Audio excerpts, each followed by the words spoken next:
Okay, so now are you getting my audio? I am. Can you hear the guests?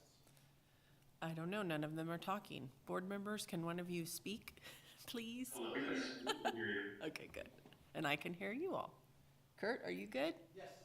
Okay. All right, fantastic. We've got a quorum, so we'll call the meeting of the Special Alcohol Tax Advisory Board to order, 3/18 to 8:34 a.m. First, before we get started too long, welcome Kim to the board. Thank you for serving on our advisory board. Thank you. So our first agenda item is the Chair, I'm sorry, this is Casey Toomey, Assistant City Manager. If you wouldn't mind doing a roll call vote for the start of the meeting. Yes. Or not a vote, sorry, just a roll call. Roll call. I don't even remember how we're doing this stuff. So we have a roll call for all the board members being present. Tim? Present. Dan? Present. Kimberly? Mandy? Mandy Enfield, present. And Chris Gohart, present. Thank you. I think we have to, this is Chris Gohart, Chair, have to remind yourselves to, before we speak, to introduce ourselves since we're still on Zoom. All right, first agenda item is approval of the November 19th, 2021 meeting minutes. Does everybody have an opportunity to review the minutes, and does anybody have any changes? They look good to me. If we have no changes, do we have a motion to approve the November 19th, 2021 minutes? Moved. We have Sorry, Mandy Enfield, so moved. Seconded. we have a motion by Mandy and a second by Tim. All in favor? I Aye. suppose I have to do this by Tim. How do you vote on the approval? Yes. Yes. Dan, how do you vote on approval? Sandy Smith, I approve. Kim, how do you vote on approval?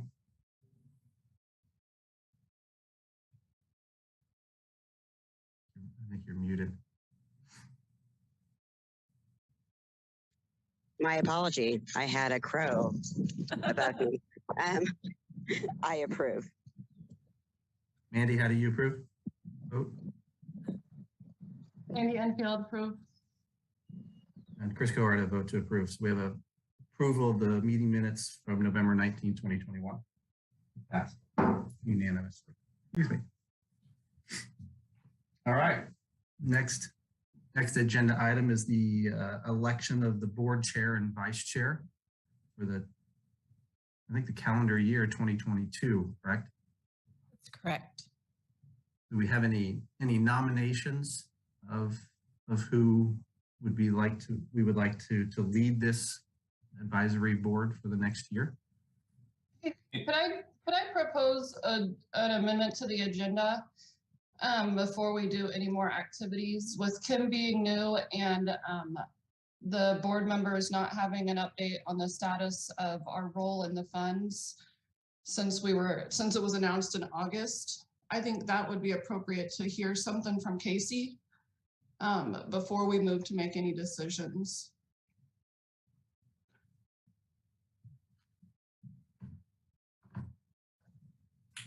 I'd second that motion. If that is a motion being made.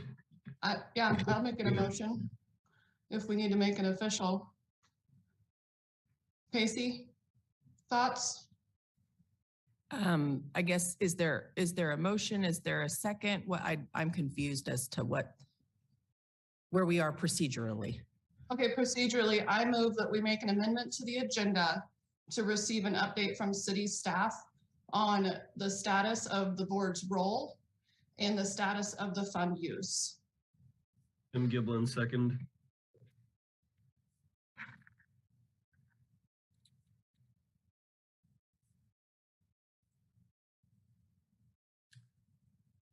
So this is Chris Gohart, chair. So you're not amending the agenda at this point in time. You're adding an agenda item to the agenda. So I think you need to have a motion to add an agenda item, item 1, which would be a city staff update on this before there is no, technically no.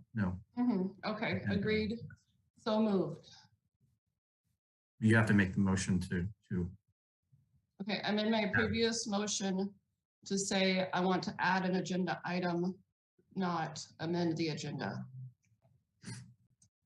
we have a second to add an agenda item prior to board elections to a city staff update.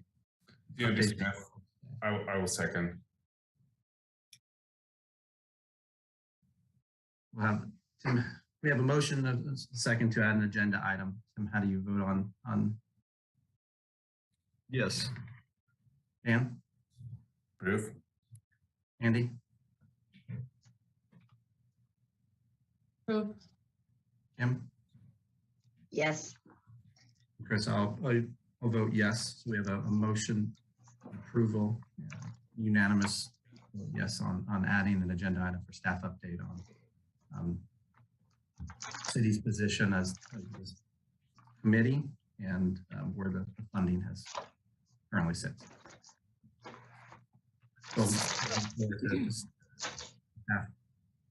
So this is Casey Toomey, Assistant City Manager.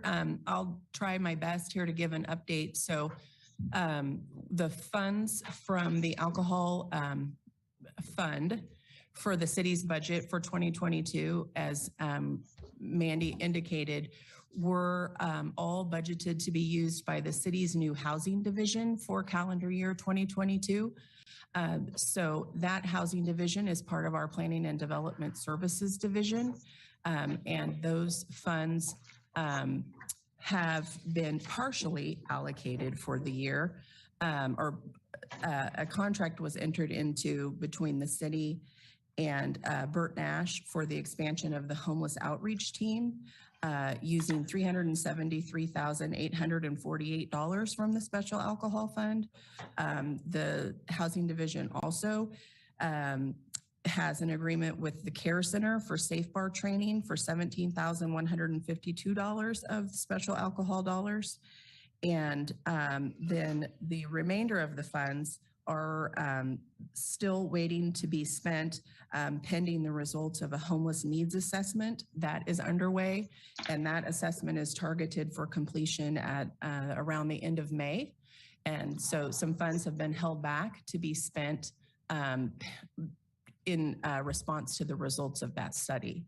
So that's the plan for the funds in the special alcohol fund for 2022. As far as the role of this board, I think that's an item that you all have discussed, needing direction from the commission on, and that we've tried to include some conversation about that in a later agenda item in that annual report, number 3 here on, or now number 4 on our agenda. So I can talk about that now, we can talk about that then, but basically, if you look at the language that authorizes this board, it talks about how the board makes recommendations for funds from the special alcohol fund.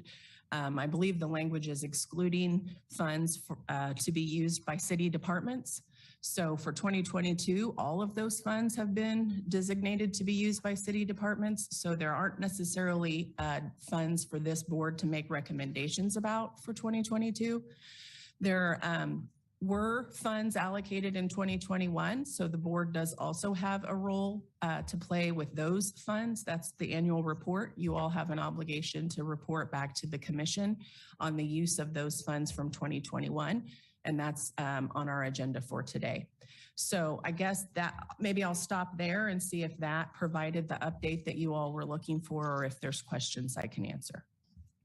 Yeah, so could you go back to the funding for the Care Center on the Safe Bar funding and explain, did you say that came from the housing department? Well, This is Chris Cohart. Hold on, before we get into that, our role of this advisory committee isn't to get into the funding of that different funds that aren't under our purview. So we can't get into the weeds as to the decisions that the city has made for funds that aren't under our purview. But this is city alcohol tax funds, or did I misunderstand? Stuff that's allocated to us. If funds that are allocated to internal funds within the city isn't something that we had advisory responsibilities on. Can we ask questions about it? I mean, you can ask questions, but that's not the role of this advisory committee.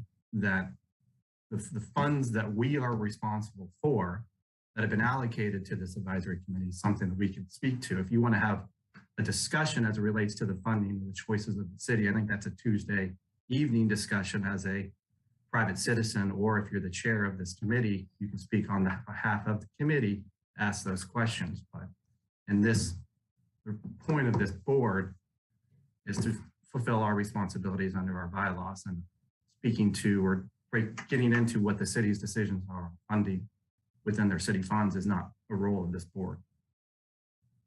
Okay, but this board was told that these funds were all used for homelessness direct service. And then when I asked for an update on the funds, I have a question related to that. So like, are we not supposed to even ask for an update on the funds? That's not our role to. This is Chris Court, Chair. The update on the funds is how the city has decided to allocate the funds. And they decided to allocate their funds to the city department. And then how they're being used within the city department isn't a role that we play. If that, I know it's somewhat of a, feels like a time. Yeah, technicality, but once it goes, the way I read it, once it goes into the city internal funds, yes, we can ask a question, but our role isn't to oversee those and how those are being utilized unless we want to do that as a private citizen on the Tuesday evening, or if there's a housing committee advisory board as well, we can sure go to those committees and ask how their intentions are of funding those. Again, if you choose to be the chair, or whoever chooses to be chair, and they want to go to the Tuesday meeting appointment or the Tuesday city commission meeting and raise the issue of, we believe that we're responsible for still overseeing in some capacity these funds that they have chosen to redirect to internal funds, then we can definitely do that. Okay, so Chris, as the chair and leader of this group, are you saying you do not support me asking how these funds are being awarded to the care center? And you want to say that's not an appropriate discussion for right now? I think that's a discussion that we have with the city commission, because the city commission ultimately is the one that approves that allocation of those funds. Our role is to make recommendations on the funds that we are provided to oversee, and the city commission is the ones that ultimately approve or accept our recommendations. And then we obviously have a report that we're supposed to provide to the city commission for their approval on the usage of those funds. So yes. I mean, we received an update of where what funds that we typically have allocated to this advisory board are, where the city and the city commission has chosen to allocate those funds. And if you want to, we didn't get clarity on where those funds went, I think that's perfectly fine, but we don't need to get into a deep discussion as it relates to the merits of those and why the city has decided, or what applications have been received and not funded for those funds. Because again, those are outside our purview. Those are inside the city housing committee or department's decision to make sure determine whether those are valid funding and under the city commission purview of the appropriateness of that funding. Okay, so I was not wanting to talk about the merits of the care center or whether it's worthy to be funded or not. I'm interested in the process, because we oversaw a process for the 2021 funds that was an open, equitable, transparent process that was that was done through grant making. And now that process is not transparent. How do folks get these funds is my question. And I want to know about the timeline. I want to know about how agencies are being told to apply for funds outside of the budget process. How is this equitable? How is this accessible? How is it appropriate? So if you're saying as the chair, we can't ask any questions now that the city has taken these funds in 2022 for internal department use. If you're saying as the chair, we cannot have any discussions around that, I need you to say yes or no. The way that, this is Chris Gohart, the chair, the way that I read the bylaws is that we don't have a responsibility for internal city funds. I'm not saying you can't ask questions. What I'm saying is to keep us on agenda to the responsibilities of this commission, that our responsibility isn't for internal funds.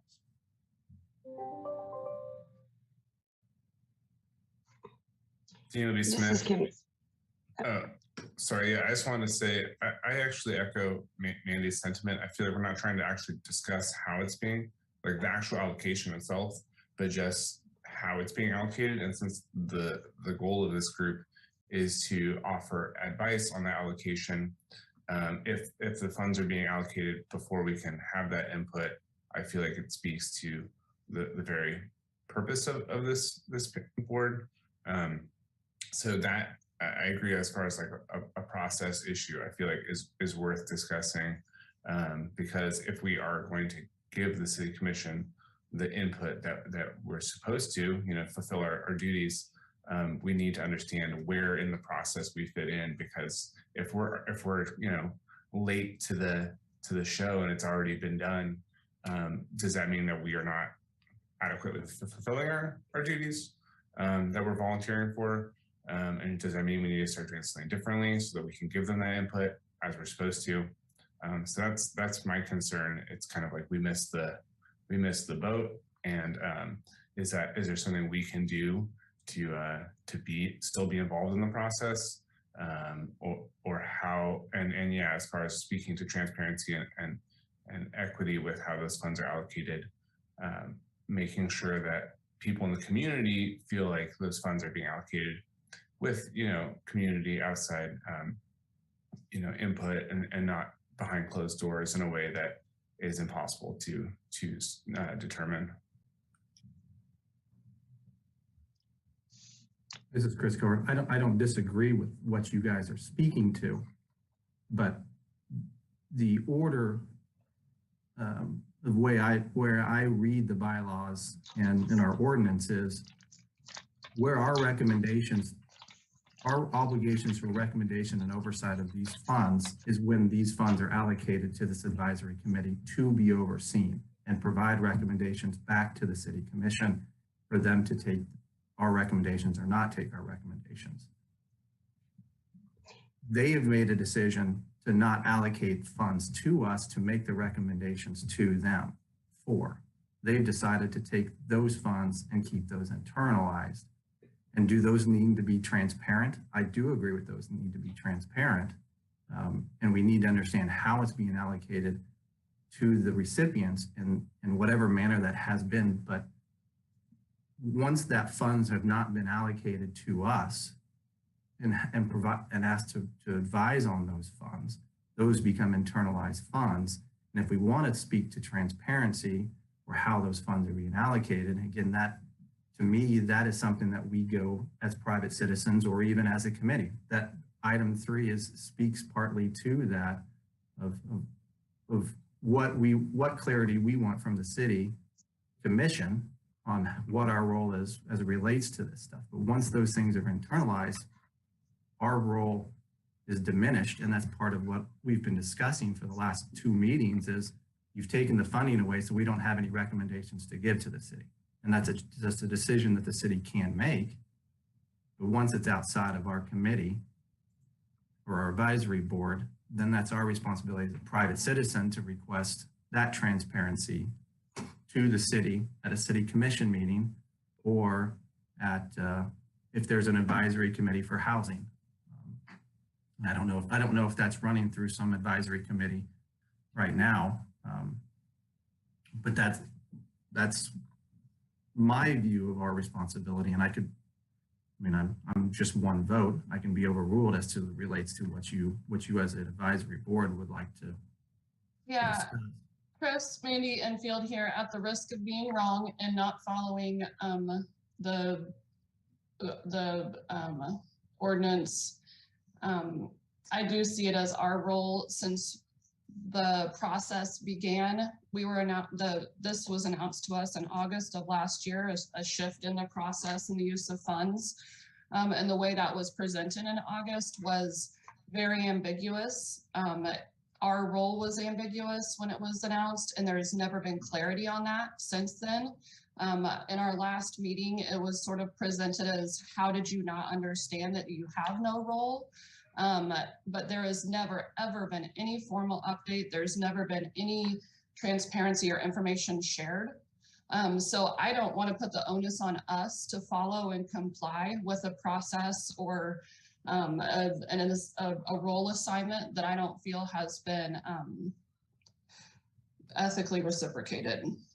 And I think as a citizen on an advisory board, it's our right, it's our obligation to speak to what is ethical and what isn't. And this whole process beginning in August has been not transparent and not ethical.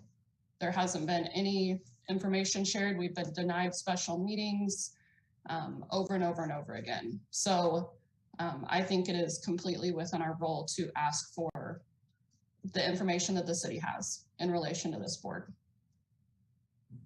and how the process and timeline is going to go. We asked for that in August and we were told we were going to get it. Kim has her hand up. I got it. I can handle the role of chairman until you guys vote against it. Kim, Kim, you have your hand raised. Would you like to say something? So yes, Chris, that was a very strong comment that you just made about handling the role as chairman. I clearly understand that this is a bit distressing, right, with everyone with a lot of questions. But just before asking my question, I would kindly ask that we recognize that we're all human beings with concerns over a significant dollar amount, and maybe hold those comments about that passive aggressive nature maybe to the side. I don't know any of you well enough to dislike you, but I do know all of you well enough to recognize that we're all human beings. So one question that I have is, you made a statement about the monies being allocated to the board to make the decision. Is that actual verbiage in the bylaws, that the money would be allocated to the board to make that decision? This is Casey Toomey, Assistant City Manager. If it's helpful, I can share my screen and pull up the ordinance that has the language. Okay, that's fine. I'm just actually asking if that, is that, and just like, I think Chris made a very good point. He's one human, that's his interpretation, but that's why you have a board, right? Because then you take your one interpretation, you communicate it with your board, and then you proceed from there. But I guess, my question is does it specifically state that the city will or will not allocate a choice to the board? So are you all able to see the screen? This is Casey Toomey again. So this is the portion of, I'll scroll up here, pardon my scroll, of Ordinance 9726 that talks about creation of this board. And down here under section 3, it talks about the duties, and this subsection A is the language that I think Chris keeps referring to. So it's as part of the annual city budget, the board shall review requests and make recommendations to the city commission on the use of special alcohol and drug abuse funds, comma, excluding the use of funds by city departments, comma, using the criteria as outlined in Charter Ordinance number 33. So last year, in the beginning of our city budget process for the development of the 2022 budget, I believe it was in May that we first started talking about this when the recommended budget came out, that we were recommending the use of the funds in the special alcohol fund by city departments. That city department was a newly created division of the city's Planning and Development Services Department that was going to handle homeless and other housing initiatives. So that is the city department. The city department, at that time, we did not know exactly how those funds were going to be spent, but we knew that that was the department that was going to use them. We tried to communicate with all of the agencies that received alcohol funding and had applied for alcohol funding in the past, and tried to be transparent and explain that the process was going to be different. We didn't exactly know what that process was going to be, other than it was going to be more of a procurement style process and less of an open-ended grant process. So I don't know if that's helpful or not, but I felt like I wanted to share that with all of you. That is partially helpful. This is Okay. Kim Johnson. That is partially helpful. My follow-up question to that was, do you have documentation of those communications?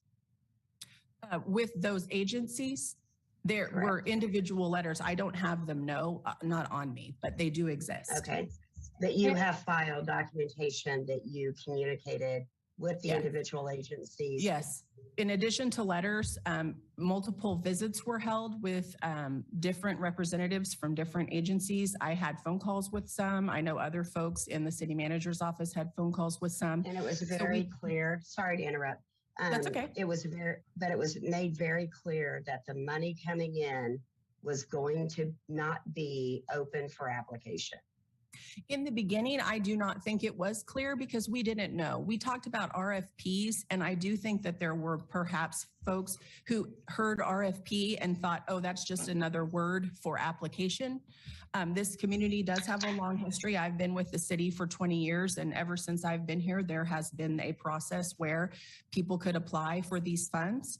I will also say, since I've been here, there have been funds from the alcohol fund that were not part of this process of this board. There were years, for instance, where the RAP program was funded, and that was not part of the recommendation of this board. And I appreciate that. I'm actually just looking at today and forward. And I asked that because there was a previous comment that you made that you said not necessarily all the funds have been used. So using the term not necessarily implies that there may be funding still available. So that's why I'm questioning the clarity of the letters, because in the beginning of this conversation, when you use that terminology, like if I told my son, he says, can I go outside? And I said, not necessarily. And he's like, so I can and I cannot, right? So I think one of the things that I look for in clarity is those standard terms that we're used to in our society. Terms like yes, no. And that's why I'm inquiring. Okay, this is Casey Toomey, Assistant City Manager. I think I understand the confusion, and probably part of it is because I use those terms in a budget context. So when we have a budget, if you think of it as kind of a bucket, we put it in a bucket, right? So we have the bucket of funds that is going to be spent over the course of the year. So when I say it has been spent, that means the money has actually been paid out. But if it's been budgeted, the money may not have been paid out, but it is allocated or planned to be spent on whatever the particular item is. So when I talk about what's been Correct. spent and what hasn't been spent, some of it has already been determined that it is going to be used to pay for a contract with Burt Nash to provide an expanded homeless outreach team. That contract was before the City Commission on, I looked it up here, on February 15th. At a City Commission agenda meeting, there was a discussion of entering into that contract with Burt Nash and using those funds to do that. That has been done. Those funds have not all been paid out. They will all be paid out over the course of the year, but they are now spoken for. So they are not around to be spent on other things. This is Kim Johnson, and I do appreciate that. I understand. I know when you and I visited on the site, I've done 24 years in research, and I handle, millions of dollars of National Institute of Health grants. So the processing grants, I completely understand, but my job is to manage those grants and that money and to communicate it to individuals that are not in my job so that they know it's not available. Right? So if someone says, I want to hire a research assistant, I have to say no because I know that money's allocated. So you can't say not necessarily. That's what I'm trying to do. Yeah, but that's what I'm trying to educate you with guiding, right? I'm trying to guide you to encourage you to say, a lot of stress around this situation would be, I believe, removed if you could utilize terms like this money is no longer available. Because when I came in today's meeting, I was under the impression that there might be still some money available. But you're saying that there is not, but I think that it is your job to learn to understand how you operate, but also you have to communicate externally, right? How that is not available. So my question to you right now is for the monies allocated in 2022, are there any dollars available, yes or no? I have to say no. Okay. See that? Boom. Super easy. Can I add to that, Kim, just a little bit of information? Yes. I did request a copy of the letter that was sent to the agencies to let them know that they were not going to be funded this year, and did not receive that. I was sent two sentences, a really short paragraph of the letter, but was not supplied the full letter. And I also want to speak to, I think that the way the agencies have been communicated with and handled has been it doesn't acknowledge power dynamics between a funder and a grantee. These folks have been told, and I have it in writing, and we were told this too, that maybe these funds would be available. If you serve homelessness, if you address homelessness in your program and you align with the strategic plan, you might be able to apply for these funds later. But we don't know when that is. That's why the timeline is really major. So all of these agencies who could have advocated for themselves in August didn't, because they assumed, because of power dynamics, you have the money and they don't, that if they came out and acted like they weren't in complete support of the city and friends with the city, then they might not get the funding, the dangling carrot. And it's a really, really bad way to manage funder grantee power dynamics. So I think it is really important that we stop using this ambiguous language, like Kim said. Is there funds available? Do these agencies have a chance? Are they going to get funded outside the budget process? I keep hearing that. Well, if they do align with the strategic plan, when I reach out to commissioners, if they align with the strategic plan, then they can still apply. There's just no process. It's backdoor. And I have emails from the mayor. Well, maybe they could get homelessness money. Maybe there will be extra money later. Maybe. This is Chris Dorick, Chair. This is Chris Dorick, Chair. First, I apologize to Mandy. I wasn't trying to be short or passive aggressive. I've known Mandy a long time. I like Mandy. I know, Chris. We have our dance. It's fine. I'm not mad. So agenda, this is all great discussion point, and I don't disagree with anything that anybody is saying by any stretch of the imagination. And agenda item number 3, excuse me, that's partly what we're trying to understand, what we're trying to convey to the city of Lawrence with agenda item number 3 is that I think staff had put together a letter that we were, as a committee or advisory board, we're going to send to the city commission, because ultimately this is a city commission responsibility. And us conveying a message to them as, here's all the things that we're frustrated with as an advisory board, and the clarity that we want to have going forward as to what the role is and how these special alcohol funds will be utilized, and even the process. What is the process? Because ultimately the city commission is the one that makes the decisions as to the budget and how this money is being allocated. So us pushing back on the city, city commission as it currently stands and saying, we as an advisory committee, advisory board need to have clarity. We need to know the process. We have a responsibility under these ordinances to oversee these funds. So how is it that we can fulfill our volunteer duties to do that? And I think everything that you guys have said should be part of a letter to the city commission of here's what we need. Here's what we need as an advisory committee, advisory board to do our job.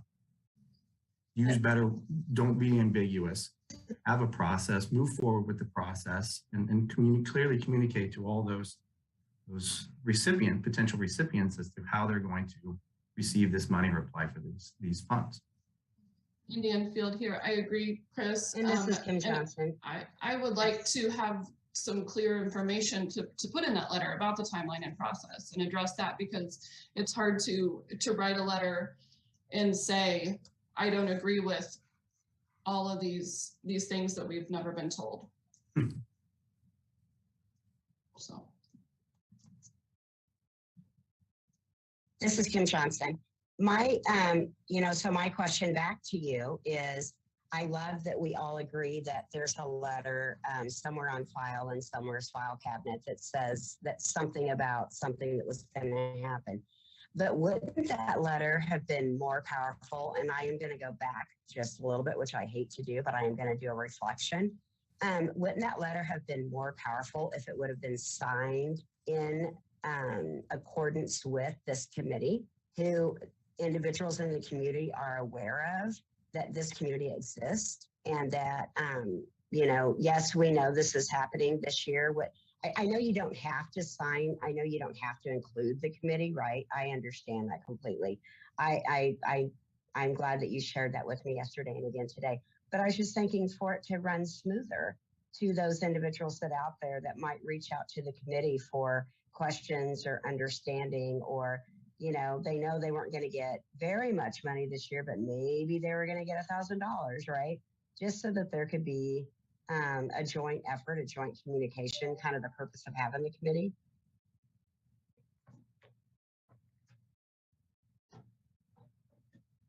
This is Chris Carr. Was that a question for me? And that was a question for everyone but me, because I don't know who could answer that question, right? I think that would be you and the young lady who is not going by the name that shows up on her screen. Oh, this is Casey Toomey. I apologize. Casey. Somebody else. No, that's okay. up for Casey, me I'm going to today. write your name down right now so that I remember it. You're right. That is confusing. This is Chris Carr. I think that I don't think we would disagree with that, but I think in that process, the city budget was approved in accordance with the state laws in August.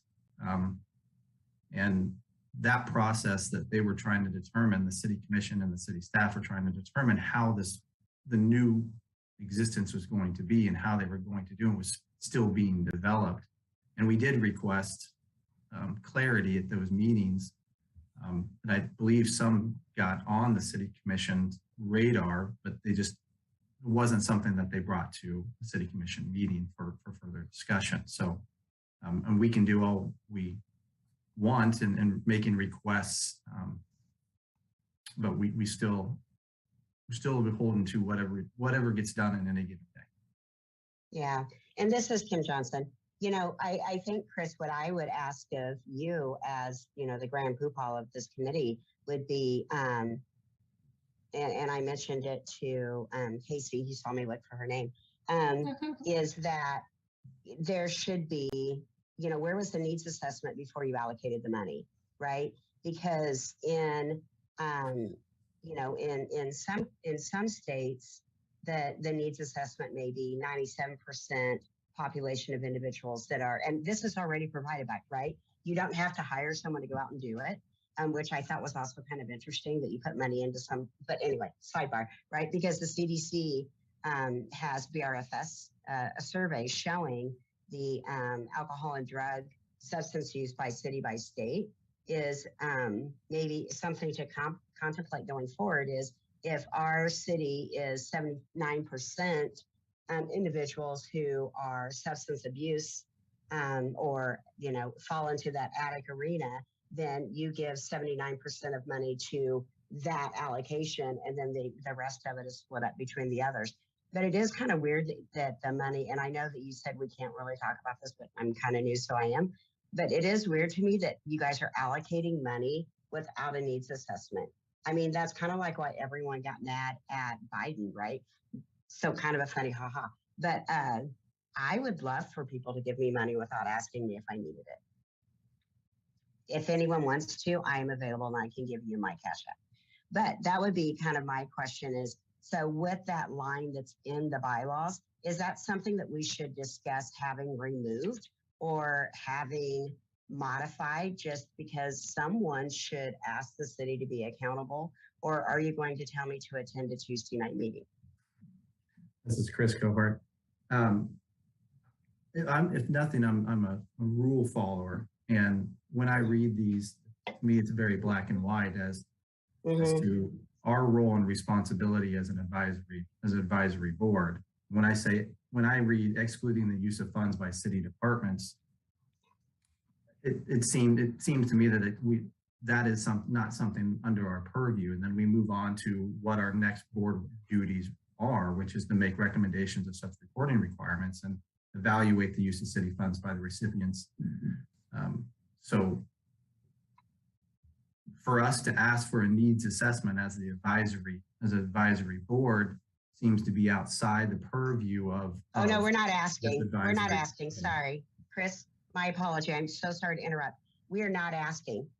They've already aligned someone to do one, right? That's already in process according to Casey. Someone at KU is doing a needs assessment. We're not asking it. They're doing it. I just found it interesting that they gave the money and then they said, oh, and now we should do a needs assessment. But so that's why my question is actually, shouldn't it be that we ask for a modification in the black and white? Because I am also a rules follower. It is the most dangerous feeling in the world to be that OCD, but Chris, I get it. Is there a way to ask for a modification of that sentence? That comma, verbiage, comma, that section. DMB Smith. Yeah, I'm not as OCD about following specific letter of the exact wording. And to me, I feel like it's a little bit interesting because it seems like it's saying that it's our role to advise the allocation of these funds, excluding when those funds are going to portions of the city itself for what they're doing. But I think to me, it seems a little bit odd that those funds can then be given to, a city department, and then that city department would then allocate those funds to a non-city entity, because that seems like it's just doing our job, but with extra steps. And it seems like it's, the end result is the money is not going to a city department. It is actually going to, a nonprofit that we would maybe have chosen to advise the city to give those funds to. So that to me seems a little weird, as far as maybe it is like the actual letter of the law, but it seems like it's circumventing this board, and it also doesn't seem like it's necessarily like fulfilling the spirit of what that is there to say. So I do think that could be somewhere where there could be some added specificity that, we're not going to tell the city that they can't give this money to any sort of city department. But if they're giving the money to the city department to then give to somebody else, I really feel like it should be where the money ends up, and not who handles it, who hands it off, that determines whether or not we can have input. Andy Enfield, big agree. Chris, I think that's a fair point, for sure. Kim Johnson, I appreciate you making that point, because I think that I got so caught up in the policy and agreeing that the policy, should be clear, and that the budget should be clear, instead of the terms, which they would chase me out of town with, right where I work. But I think it would really be more important that we recognize what entity got the money, and how do the other nonprofits feel. Not that it's about emotional but you know, to know that they're serving, they have kids coming in, you know, to agencies and people coming into agencies, and they're serving that same population. And the needs assessment is why they're getting monies, but this money was given to a nonprofit, and I guess I now go back to, and we're putting money into a needs assessment. It's obvious that the county needs it because you guys were allocated the money.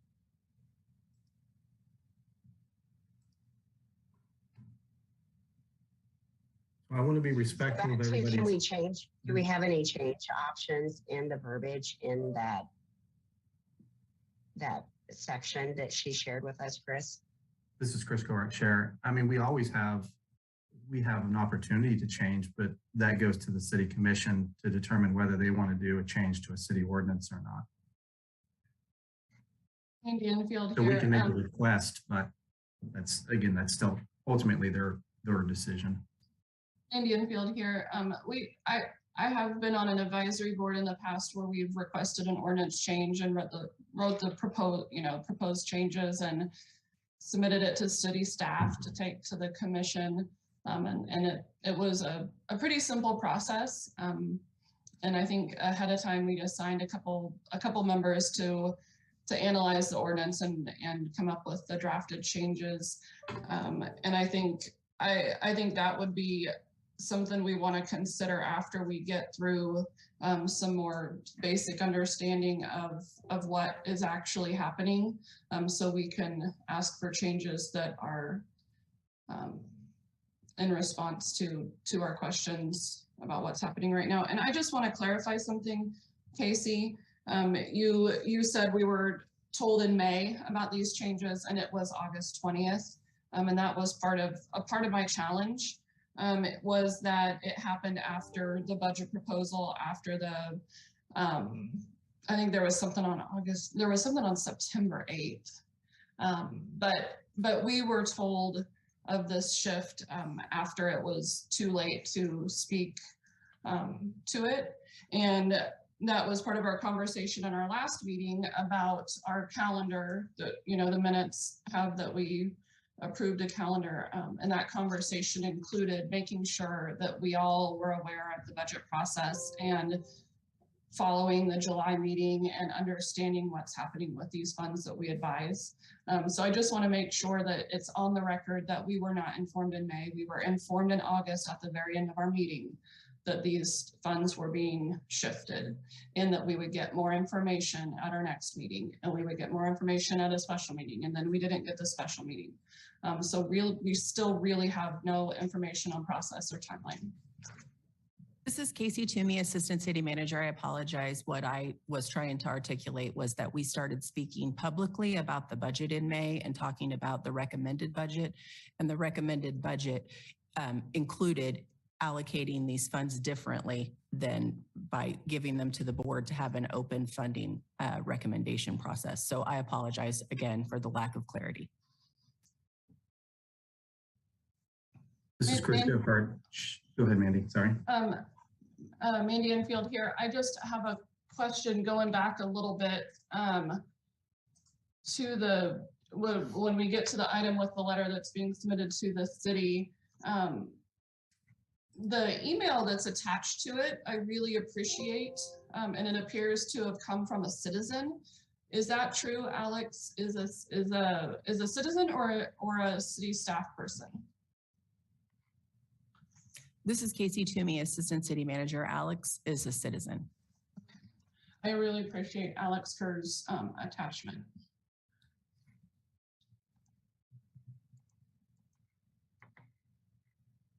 This is Chris Gorek, Chair. So I want to be respectful of everybody's time here. We do have two items for sure on our agenda that very clearly are part of the responsibility of this advisory board. We have to review the annual agency reports, the 2021, and how they use the funds, and make sure that we're providing direction to the city commission as it relates to this. And we also need to elect a board chair and vice chair. But I don't want to cut anybody off as it relates to this agenda item, and make sure that we're in this discussion, whether we want it to be or I want it to be or not, but we're in this discussion. So let's make sure that everybody gets what they feel comfortable with us moving forward, because we do have some things that we need to take care of as an advisory committee. So if anybody has anything further, or we need to create an action item for a next agenda, let's kind of try to figure out what that's going to be as an advisory committee, advisory board. Field here. I'm okay with moving on. After asking Casey one last time, do you have anything you can share on the process or timeline? This is Casey Toomey, Assistant City Manager. I guess I don't understand. I felt like I had outlined what the process was. That the process was that the city entered into a contract with Bert Nash for a portion of the special alcohol funds in February. The remainder of those funds will sit there until the needs assessment happens, at which time those funds will be allocated based on the needs identified in that needs assessment. That's the plan. The plan right now is that that's supposed to come back sometime around the end of May, that assessment, and then the allocation of funds probably will come after that. If I knew more of a detailed timeline or process, I would give it to you all. I'm not trying to not be transparent. I'm trying to be as transparent as possible, and I apologize if it seems ambiguous. That's what I know today. Is there part of the process that, okay. I'll clarify then. When I say process, I mean, how do these agencies access these funds? Did Bert Nash come to commission? Did they send a letter? Did the city reach out to Bert Nash? Did the care center have an application? Was it outside of the budget process? Is there some sort of mechanism for agencies to access these funds? And is it made public? Okay, this is Casey Toomey again. I'll try to my best here. So the budget process was, the budget was adopted in, and I'm closing my eyes to picture the calendar. The budget for 2022 was adopted in 2021. And when that budget was adopted, it was identified that these funds were going to be allocated for this housing division. Right. The housing division already was having conversations with Bert Nash. Bert Nash already has a homeless outreach team, and conversations were underway. And let me back up and say, the reason that decision was made in the first place was because of the city's strategic plan. We had gone through a very intensive public engagement process. We heard from over 3,000 people in the community. And one of the top things that was identified through that process was that the city needed to step up and do more to help people experiencing homelessness. So in response to that, the budget included or allocated these funds to the housing division. The housing division then had these conversations with Bert Nash about expanding the homeless outreach team, and that contract was developed and again put on the city commission agenda for the public to be aware of and come and discuss. In response to our earlier conversations, there are no funds at this point that are available for access by other agencies. Is that clear and not ambiguous enough? And I'm not being facetious. I'm trying to learn. I hear you. Mandy Enfield here. Yes, so I'm hearing that ahead of September 9th. So I've watched or September 8th, I've watched that meeting multiple times. City Commission meeting, and I've watched the July one. And just to be frank, I'm not that bright. So I may have missed it. But I didn't catch the Bert Nash piece in those public city commission budget meetings. So I'm assuming it happened after September 9th, the conversations with Bert Nash. And that's what when I say process, I mean, does Bert Nash call the city? Is there an application? Is it an internal city department that reaches out to Bert Nash? Is it all behind closed doors, personal relationships? Understood. Casey Toomey, I don't know all of the specifics of those conversations. I was not part of them.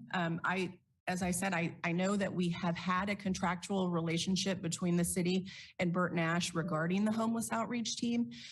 So I am assuming here that those conversations were in the line of that contract. The city has lots of contractual arrangements with lots of different providers. So I'm assuming that it was the same as that. I apologize that I don't have someone here from the housing division who maybe could shed more light on that information for you all. But yes, I think I'm getting your question now, Mandy, that yeah, no, when the budget was adopted, we did not have Burt Nash identified as a vendor. What we had was, we need somebody to help provide homeless services. The city department identified what the city could do to do that, and then what partners they needed to help provide those services. And Burt Nash was selected as the partner to help to do that. And the care center, and then the care center funding was a similar process? Yeah, the housing department? We've funded the care center in prior years too. Sure. So again, through the budget process, there were a number of kind of vendors like that where we have these dollars that we've paid to partners for contracts, where in the 2022 budget, we said we're going to do those I like get we it did now. in the past. I get it now. Now- So we're talking like vendor lines, like the Art Center, like the Humane Society, like, Yes. so these agencies are getting bumped to vendors to be funded through the general, I get it now, I Right. get it. Okay. And Casey, to me, I kind of made a chuckle because we've had the conversation about vendor versus grantee before, and that's what this whole conversation is that we're trying to shift away from an open-ended grant process to we have a strategic plan, and the city is trying to move very specific key performance indicators, and we've identified strategies to do that. The strategies related to helping folks experiencing homelessness include things that like this homeless outreach team, and that's why we're allocating these dollars towards these things. So, if that's helpful, again, part of the confusion is because, like the care center, we already funded that Safe Bar training. For 2022, it was a continuation of that funding for that program. I may have said it's being administered by the housing division because we're also trying to, instead of having the Danielle, who's has moved on and is now working for a different city, her position manage some of these contractual arrangements. We're trying to put them out in the different departments that are working in these areas of the strategic plan. And so that was probably a misstatement on my part. But the person who's administering that contractual arrangement is no longer in the finance department. It's in another department. And I believe that it is in part of the Planning and Development Services Department. So if, say I'm the Willow Domestic Violence Center, and I serve homelessness direct emergency services, right? Like immediate needs, and I align with the three goals of this alcohol tax fund shift, then I would go to the commission or city staff to negotiate a contract to be a budget line item through housing. I don't believe that's correct. This is Casey Toomey. I believe that the city departments have identified needs that they need. And that they are, like I said, this homeless outreach team was a need that had already been identified. We already had a homeless outreach team. And so it was an expansion of an existing contractual arrangement that the city had. That's different than an agency coming to the city commission and saying, I provide a service, give me some funding. Is that helpful? The safe part, was that like through CDBG or something? Like how? It's been alcohol funding. Okay. In the past. So previously it was a grant application through this board. Well, previously it was created, the program was created and needed some funding. An ordinance was passed that was going to, this is going from my memory of things that I'm not, intimately involved with, but there was conversation at the city commission level to require the safe bar training of bars. Well, if we were going to require that, we needed to provide the training. And so again, a contractual arrangement was entered into with the care center to provide that training. And that's been a number of years ago when that first happened. So that's the other part. I'm going to the recesses of my brain to recall this. But when that decision was made, alcohol funds were used to fund that contractual relationship. Is that helpful? Yeah, Clear? Yeah, so my takeaway is that these funds can be accessed through sort of one-off contractual arrangements, and the process for that is not determined. I think the process is that city staff and the city commission identify the strategies that they're trying to carry out pursuant to the city's strategic plan. And we have a number of different procurement methods that we use to find partners to help us provide services. And those are the processes that we're talking about. Chris Cohart, so in Mandy's example of Willow, the Care Center obviously is an existing vendor of the city of Lawrence. If city staff says, hey, we need someone to do X, but we've already funded Care Center, but Willow is providing a very similar service, is Willow getting the same consideration as Care Center would be for that funding? Or is that something to where like Willow should be applying to be paid as a vendor, whether they are going to get this funding or not, or this contract or not, but they need to be considered? All these not-for-profits need to apply to be a vendor just so they're part of the internal system of the city of Lawrence as a potential partner in whatever program or strategic component of the city's plan they would fit under. Yeah, no, this is Casey Tooby again. No, it's not that. It's we have, like I said, various procurement procedures, and they have dollar thresholds. So in some cases, we're required to get quotes. In some cases, we're not required to get quotes, depending on how much the service costs. So it just depends on the facts of the situation. So if there, for example, is a service that's less than a certain dollar amount, the city can select the contractor that we want to work with, and that's who we work with.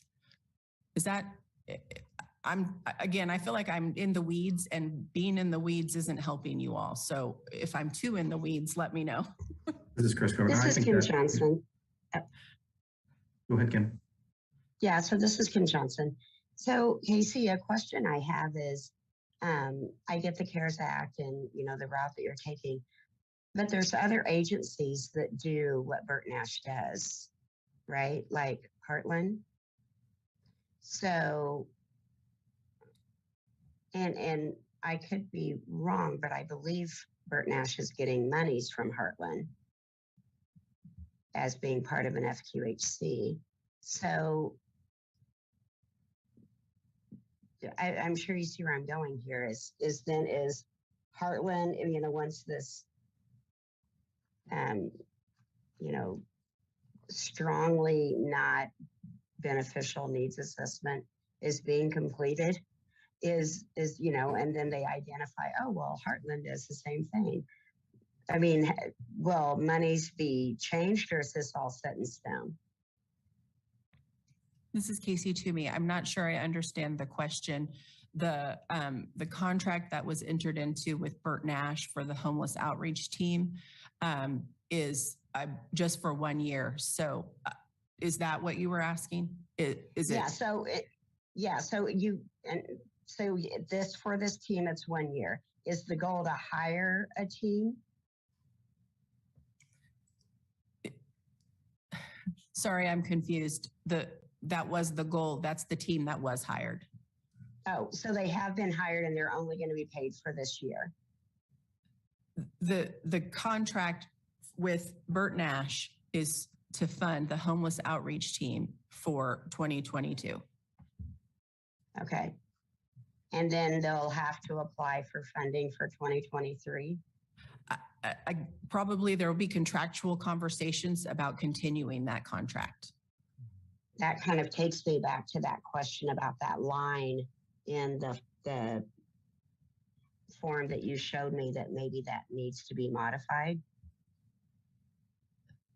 Because is there a point to this board? You know what I mean? This is Chris Cohart. I think that's a question that we've been asking for clarity on, and from the city commission, as to what the role of this board is going forward. And I think that's one of the items that we want to get clarity on, and we as a board should propose some clarity from the city commission as to what our responsibility is, because we can't really recruit members to this board without knowing what people are being asked to do. So that's absolutely something that we've discussed.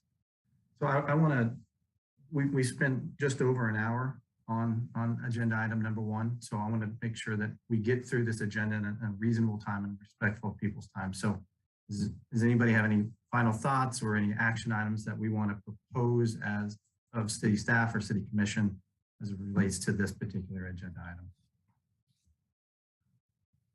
DLB Smith, I will maybe cap things off by just saying something that I think everybody else here will agree with, that the organizations that are in question, Burton Mash and their homeless outreach team and the care center are fantastic, and that you know, our interrogation of this is in no way, you know, us expressing dismay at them being funded, but just our dismay at the process and worry that in the future this lack of transparency will sort of alienate other organizations and remove equity from the process. So I just want to throw that out there so it's on the record. I love all these people. Andy Enfield, thank you, Dan. I agree.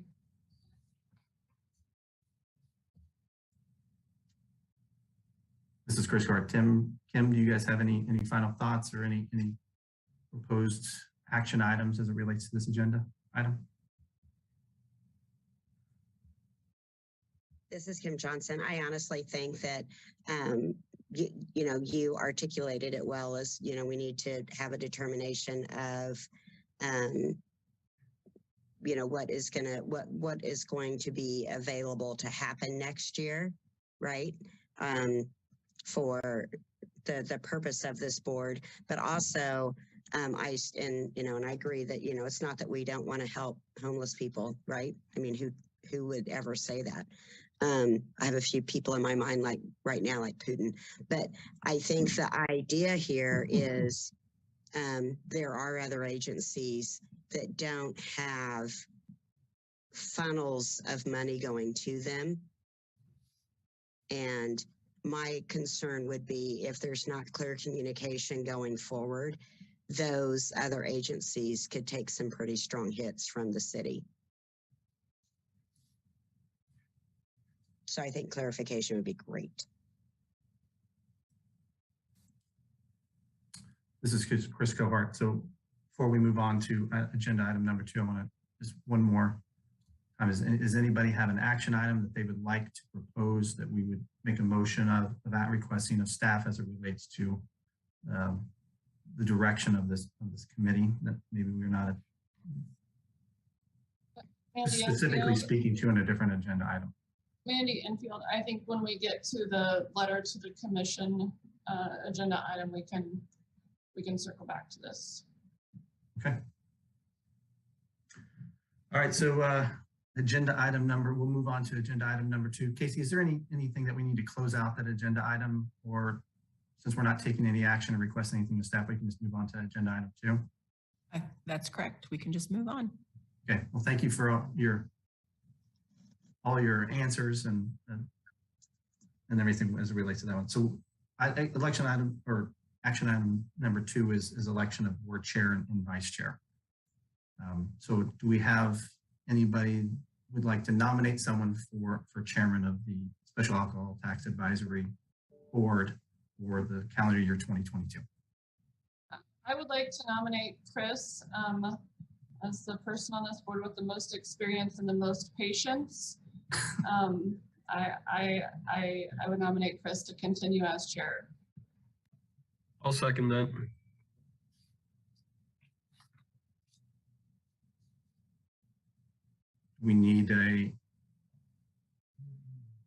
This is Chris Gordon, do we need a majority for a nomination on something like this?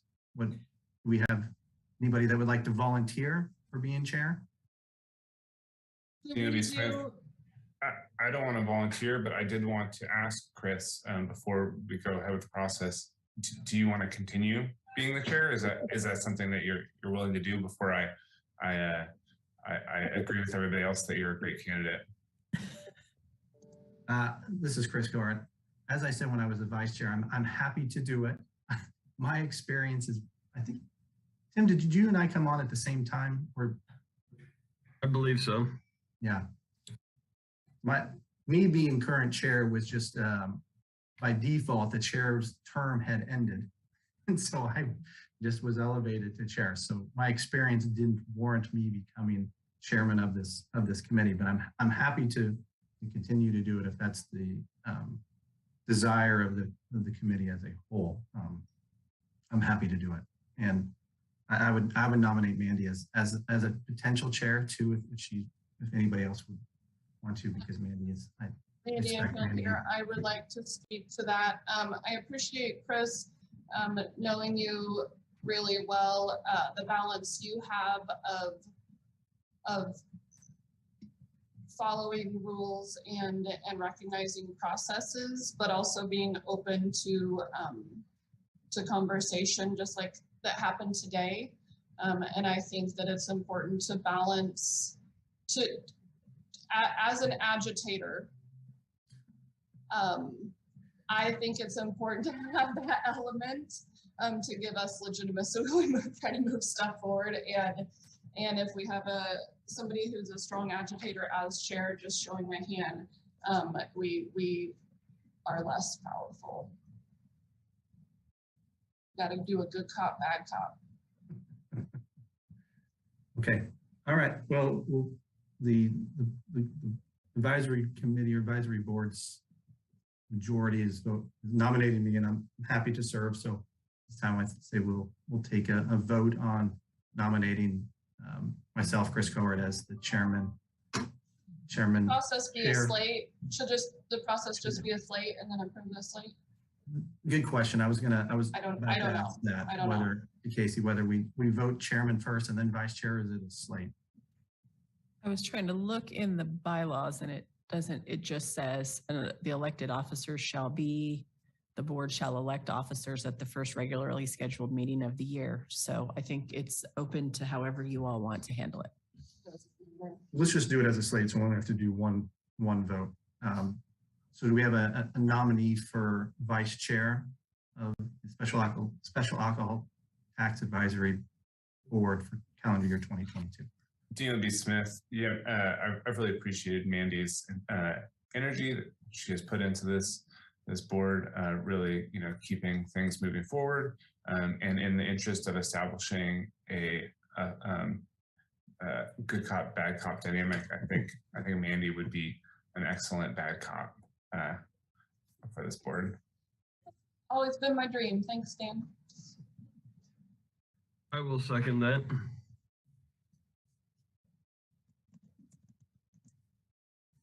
I would nominate Mandy as well. This is Chris Cohart. Right, so seeing no objections, we'll take a vote on a slate as Chris Cohart as chair and Mandy Enfield as vice chair of the Special Alcohol Tax Advisory Board for calendar year 2022. Dan, how do you vote? DLB Smith. Chris, do you see my name? Yes. Okay, I will vote in favor. Mandy, how do you vote? Okay. In favor. Tim, how do you vote? Yes. And Kim, how do you vote? In favor. All right. Chris Corda, well, I suppose I'll vote for myself in favor of. So we have a unanimous vote for approval for Chris Corda and Mandy Enfield as chair and vice chair of the Special Alcohol Tax Advisory Committee for calendar year 2022.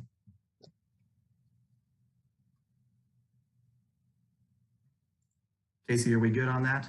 We move on to action item number 3. Okay. Yes, sorry, go ahead. Yes, we're good. Okay. So action item number 3 is to review the 2021 annual reports provided by the agencies. Did everybody have an opportunity to review the annual reports that were provided by the agencies? And does anybody have any discussion points or anything that they want to bring up that we may want to provide some findings to the City Commission as it relates to these annual reports?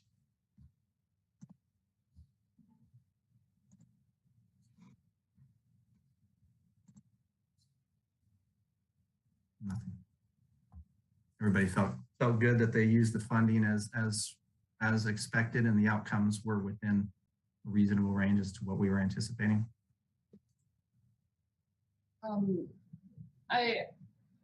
Mandy Enfield here.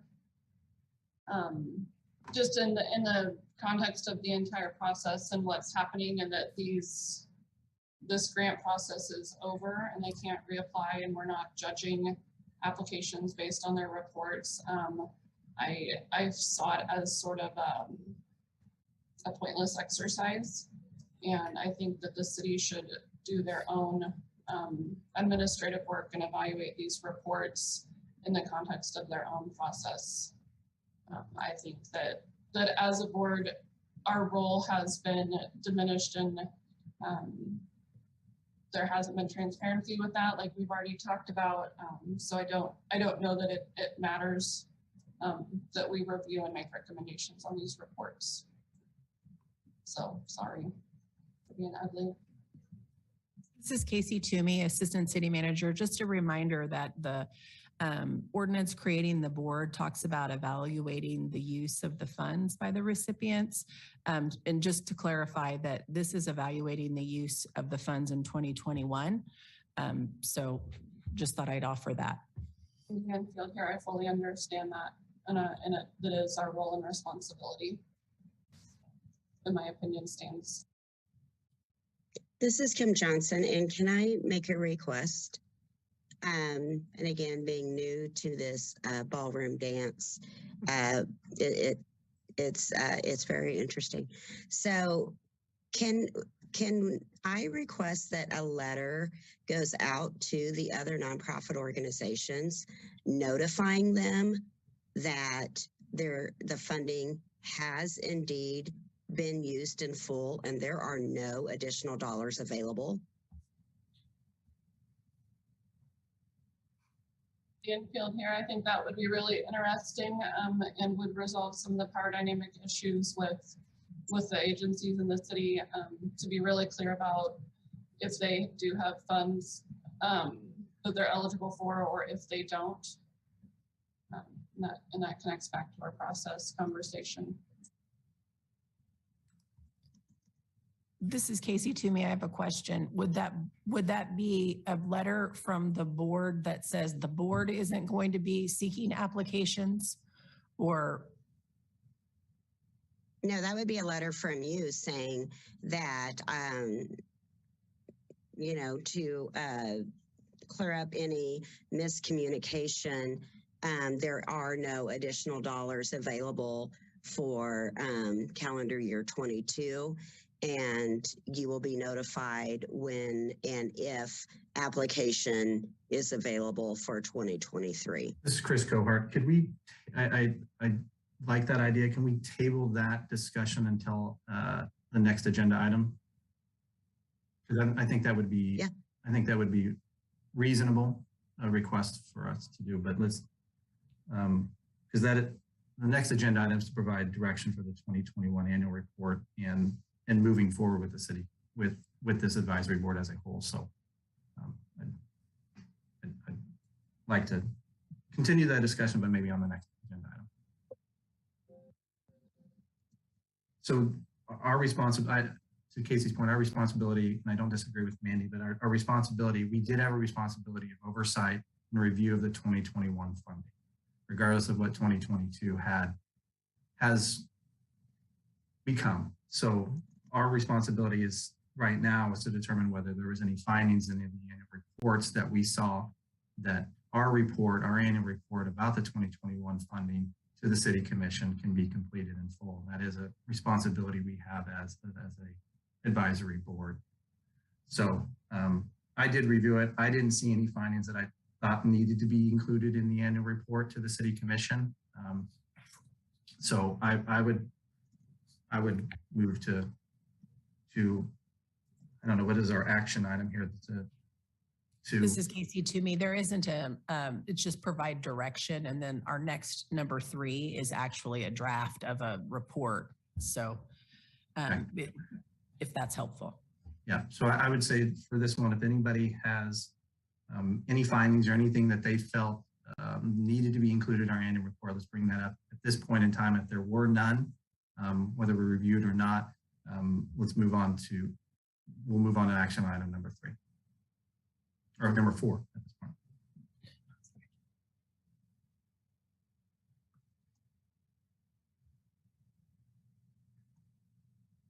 Do we need to have, this is Chris Carr, do we need to have some sort of confirmation that we don't have any findings that we want to include the report before we move on to agenda item number 3, or can we just move on to the next agenda item? This is Casey Toomey. I think if there's no direction, then you're ready to move on. All right. So hearing none, we'll move on to agenda item number 4, which is to provide direction for the 2021 annual report and what we're going to do moving forward for the City Commission. So city staff did provide a copy of a preliminary draft of the 2021 annual report that we're to provide to the City of Lawrence City Commission, and highlighted one section in here, kind of looks like what we need to decide as to what we want, how we want to complete that annual report. And I would say this, I was satisfied with the annual reports as they were presented. So I don't have significant change other than wanting to make this be satisfied with the 2021 annual reports.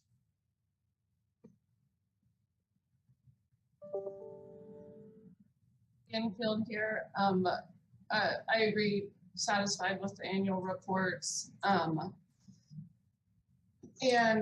But I think since this is an official communication to the City Commission, that we need to, as a group, add some language to this that relates to the discussion we've been having since August. Mm-hmm. And in, we have Alex's email to back it up, and the future role of the Special Alcohol Funding Advisory Board is pretty ambiguous. We would seek direction.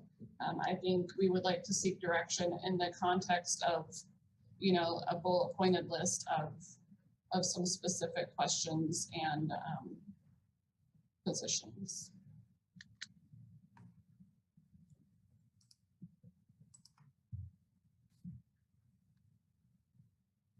Then our next step would be to draft those items if the group agrees. This is Chris Card. So let's kind of do this in chunks. So the agency annual report section of this, we as a committee are satisfied with the presentation as is, and just changing it to satisfied with annual reports. I do have a question for Casey for the last sentence there. Specifically, the board acknowledges what have we historically included as that last acknowledgement that we're doing? This is Casey Toomey. I believe in the past, it's been if there are anybody in particular that you thought went above and beyond in their report, or that you wanted to highlight a particular goal that had been met, or a story that indicated how these funds were being used. In the past, there's been conversations about calling out agencies that maybe didn't meet the expectations, and rather than do the negative, it was let's flip it and highlight the positive. I don't know if others that have been on the board remember it differently, but that's my recollection. Gotcha. This is Chris Gore. I'm not really big in public shaming, so I definitely would want to do that in the more positive. But I think all these organizations, as Dan had mentioned about Burt Nash and Care Center, that I think all these organizations provide a great service to this community. So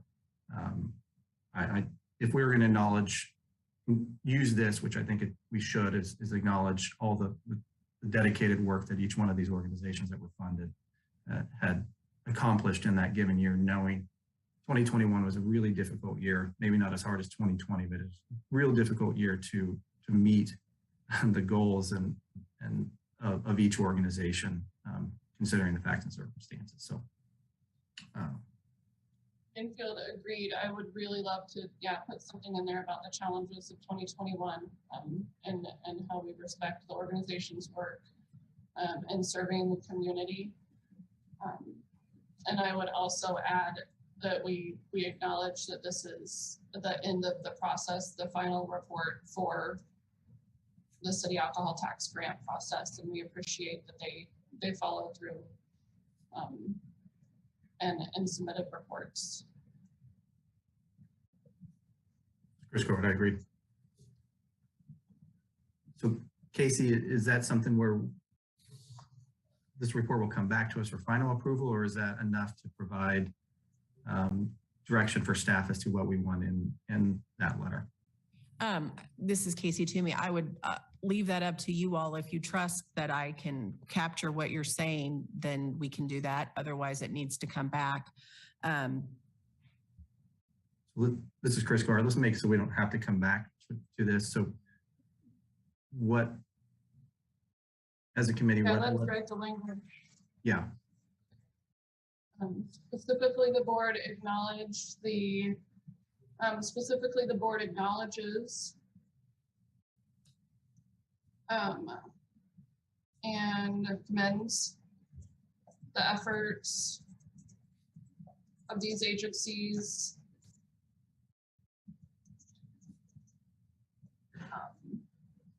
during the incredible challenges of 2021, through the incredible challenges of 2021. This is Chris Carr. That sounds good to me. Does any other board member have any changes, or we all come to an agreement on that language?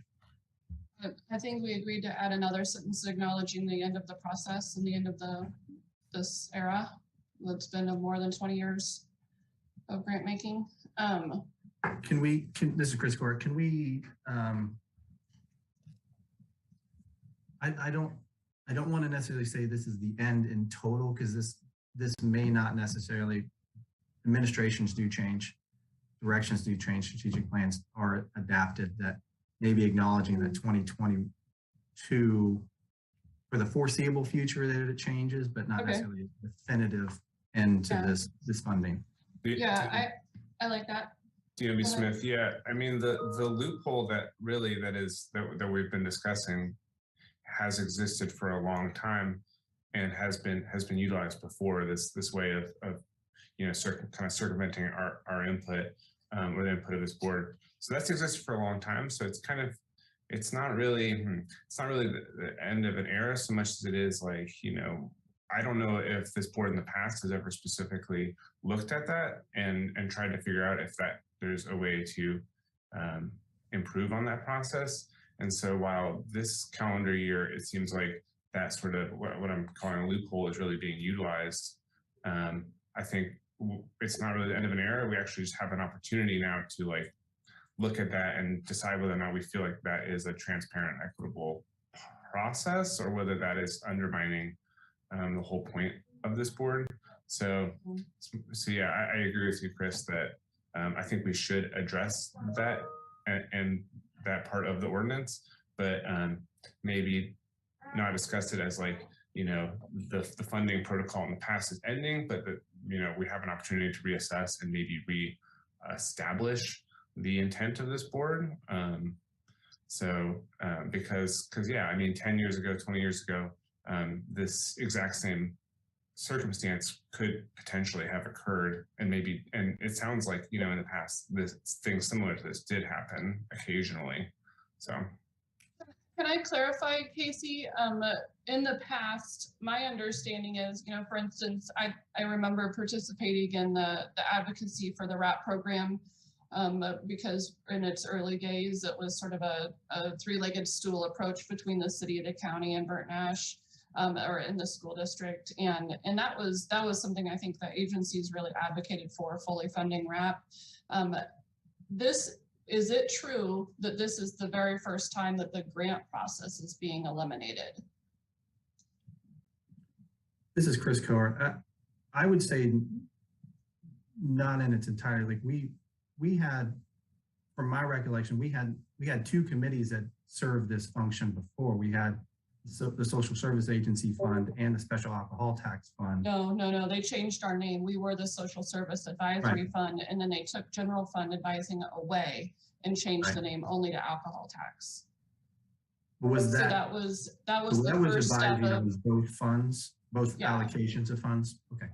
yeah, so that was the first step in sort of removing the public participation process from these funds, and then the name change.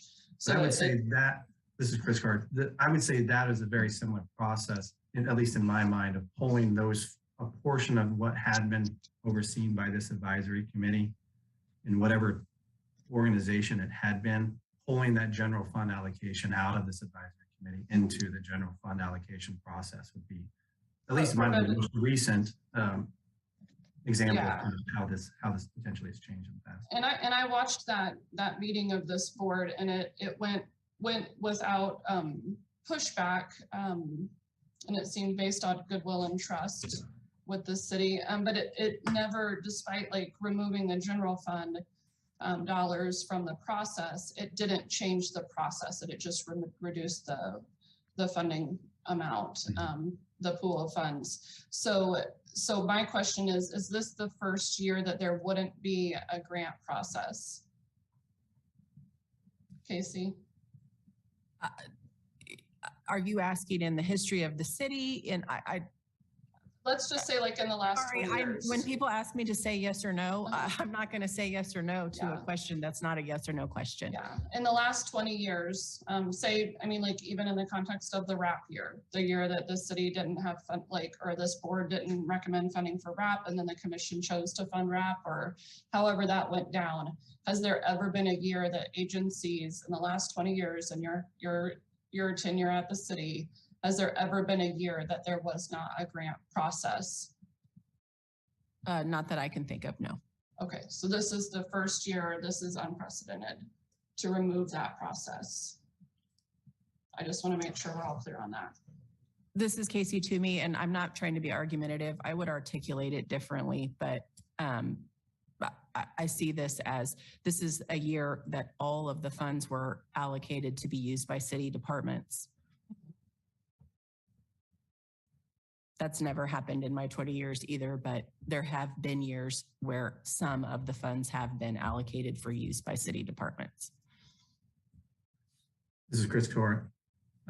Okay, so to finish out the agency annual reports for 2021 paragraph, and keep in mind when we're writing, this is going to the city commission and not necessarily to any funders or recipients of these funds. So one of the commission, which is going to the public. Yeah, so we've got one sentence squared away, and we wanted to speak to the end of 2021 being the final funding as we see it as it relates to the strategic plan of the city of Lawrence. That's the last sentence in this section that we want, or were we good with this first section about 2021 and moving on to the future of this future role, and that being part of the future role of that sentence being part of how we want to communicate with the city commission and relates to our future role. Infield here, my initial thought was to give this context, that the reports were the final or are not going to be connected to future funding through this process is the context that I wanted to give. And I think that would be better placed with this paragraph instead of in the role of the board, because it's speaking to the reports. Okay. Is that correct? Does everybody agree, or does that make sense? I don't know if I'm on the right track. Give context to the reports. Okay, Dan nodded. So I guess since it's my request, I should write the sentence. Ooh. So we say acknowledge and commend the efforts of these agencies through the incredible challenges of 2021. The board would also like to acknowledge, no.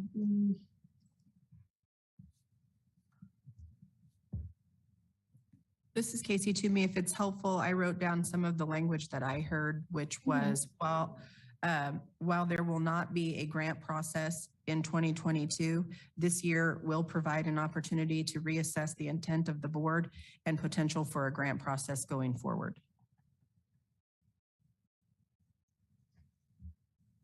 Like the beginning, while there will not be a grant process in 22, I feel like the rest is giving hope and sort of continuing with that dangling carrot. Fair point. While there will not be a grant process in 2022. So maybe just stop after reassess the intent of the board. I didn't catch all that. There will not be a grant process in 2022. We appreciate the agency's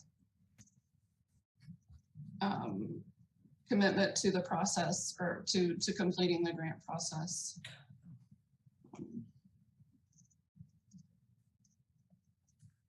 Oh yeah, you did say the follow through or some language like that. The grant reporting process. So the second sentence would be, while there will not be a grant process in 2022, we appreciate your commitment, or the agency's commitment, to completing the grant reporting process. Or completing your reports. So we don't say grant process twice, completing the reports. It's only a true statement of acknowledging the context is my goal. So did I hear there will not be a grant opportunity? I'm sorry, there will not be a grant process in 2022. And the board appreciates the agencies completing the grant reports.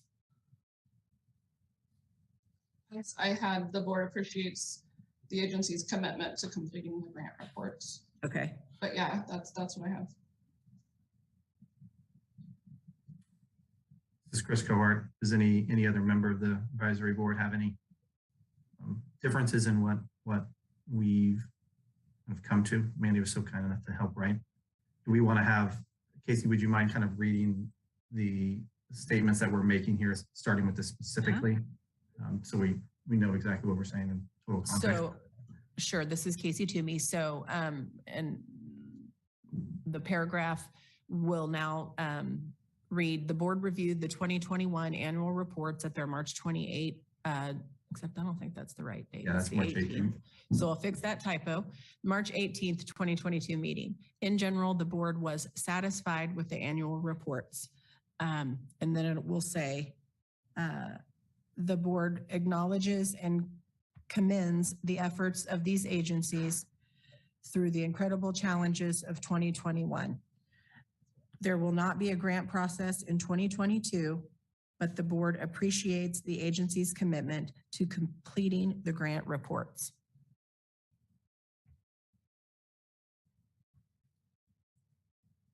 This is Chris Gore. Is everyone satisfied with as written? Perfect. Do we need to vote on that, or can we just? I think maybe after we get through the whole letter, it would be one motion. Yeah. Okay, so let's start this discussion for the future role of the Special Alcohol Funding Advisory Board. Again, I want to be respectful of everybody's time. It's now 10:15. Do we want to kind of set a time limit as to how long we have for this discussion as the points we want to make sure and convey for the future role of the Special Alcohol Advisory Board for 2022 and beyond? Mandy Enfield here. This is the conversation we've been trying to get to since August. And I don't want to have it be constrained by time. So if we don't have time to have this conversation right now, I propose that we request a special meeting and get it on the calendar right now. This is Chris Gore. Does anybody have any time restrictions right now that we're butting up against that we need to take into consideration? I do. This is Kim Johnson, and I do. So, I mean, I have voiced what I would like to see in that letter. So I guess my recommendation would be is if I have to step off, will I be able to see the letter before it's submitted or no? B. Smith. Yeah, I'm curious. We've had a pretty extensive conversation, previously and even today about this issue, and I'm wondering if that would equip Mandy or a member of this group to go ahead and write at least a basic version of that letter, and then have the rest of us give the rest of us an opportunity to take a look at it before agreeing to it. Although I do think that having a special meeting is totally something that's worthwhile, and I'm happy to make time for that instead of trying to just do a marathon meeting today and potentially not having enough time to cover everything. So the current proposal, this is Chris Gart, so I'd say the current proposal right now is to remove the section of the annual report letter to the city commission about the future role of the Special Alcohol Tax Advisory Board and do a separate letter? No.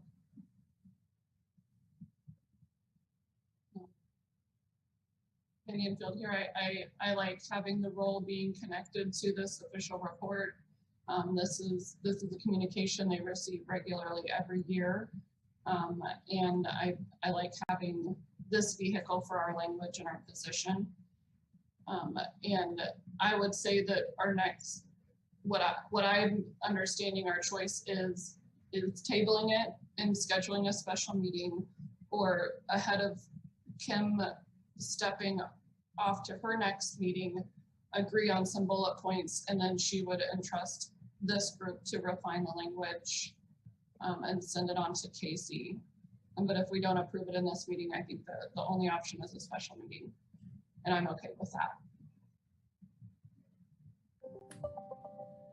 I wrote jotted down some notes real quick about, I think we need to talk about funder grantee power dynamics, transparency with the board, the public, and the agencies, and clarity on process and timeline. If we address those pieces, Kim, or should we talk about a special meeting? This is Chris Cohart. Casey, is it within the board's capability to call a special meeting specifically to write the annual report without any further agenda items? Yep. All right. So let's take a few minutes, 10 or 15 minutes. Kim, how long what are we butting up against for you? So I'm really going to have to bail off. So are you saying that we would set another time? Yeah. Yeah, we have a short discussion here about what kind of bullet points we want to have about the future role of the Special Alcohol Advisory Board. Mandy or whomever would work to try to put together some language around those bullet points, and then we would reconvene at a special meeting to kind of fine tune what that Mandy would, and myself and Dan or whoever would be able to help write that, and then we would review that as a committee to make sure that's the language we want to present in this official report to the City of Lawrence. Mandy and Field here. My only reasoning for requesting that we schedule it right here in this meeting in this moment with everyone here is because we have made 2 special meeting requests over email that were not granted. So I just want to get it done and not trust an email process.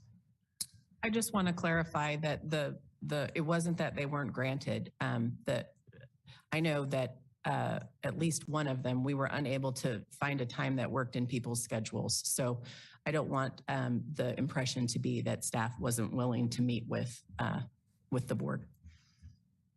Which one was that, Casey? The most recent one. So should we, Casey, do you want to throw out some available times and we can look at our calendars and get something scheduled? I'm happy to do that. I will say this room is challenging to schedule because we have several advisory boards who are using it. I will offer that beginning in April, we're going back to in-person meetings. So that changes the options if we don't have to be in this room to have Zoom capabilities. So So I'm not sure if April is a reasonable timeframe for you all, but that will change the options that I provide. I would just, can we just do April 22nd? Friday after the tax filing deadline. My schedule is open on April 22nd. What time? In the morning? 30. 8:30. How long will this meeting last? Say 30 minutes just to get through the letter. If we agree on the language.